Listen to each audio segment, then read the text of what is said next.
At some point, did you make a 911 call?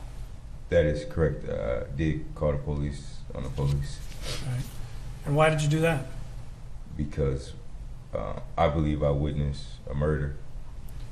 And so you felt a need to call the police? And I felt the need to call the police on the police. Now, there were police there, right? There were police there. Okay. Why didn't you just talk to them about it? I believe that they didn't.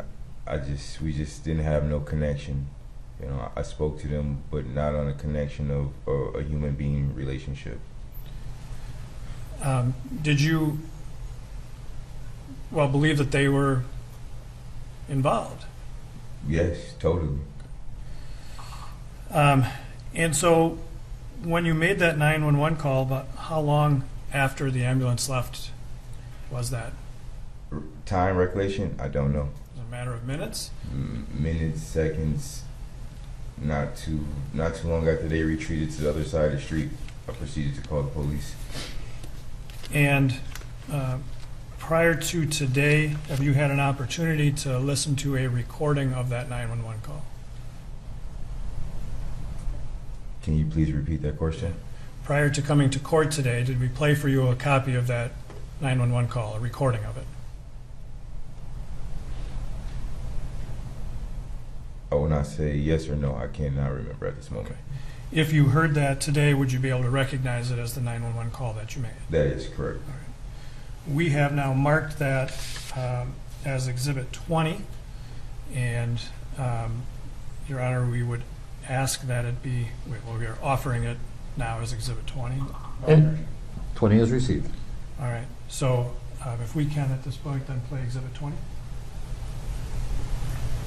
3207, May 25, 2020. 911, what's the address of the emergency? Officer 987 killed a citizen in front of a Chicago store. He just pretty much just killed this guy that wasn't resisting arrest.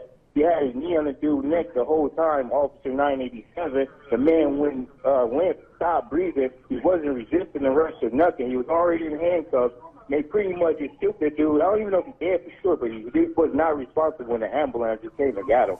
And the officer that was just out here left, the one that actually just murdered the kid in front of everybody on 36th, 38th in Chicago. Okay. Would you like to speak with the sergeant?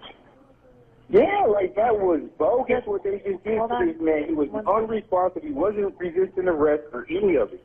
Okay, let me get you over to the desk. You can request to speak with the sergeant, okay? Stay on the Yeah, and I'm sitting here talking to with another off-duty firefighter that just sat here and watched it in front of us as well.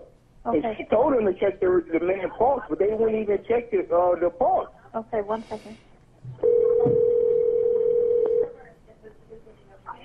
I have reached the city of Minneapolis to reach someone in our property crimes division. Y'all murderers, bro. Y'all murderers, Kyle. You gonna kill yourself. I already know it. 2 more years. You gonna shoot yourself. Murderers, bro. Y'all niggas is murderers, bro. Minneapolis Third Precinct. Hey, it's dispatch. Yeah, man. So Hold I on. want to speak to a supervisor. Okay. Yeah, go ahead. Yeah, he wants to speak with a supervisor relating to 320's called Cup Food. So they just killed that man in front of the store. The police. 2033, 46, May 25, 2020.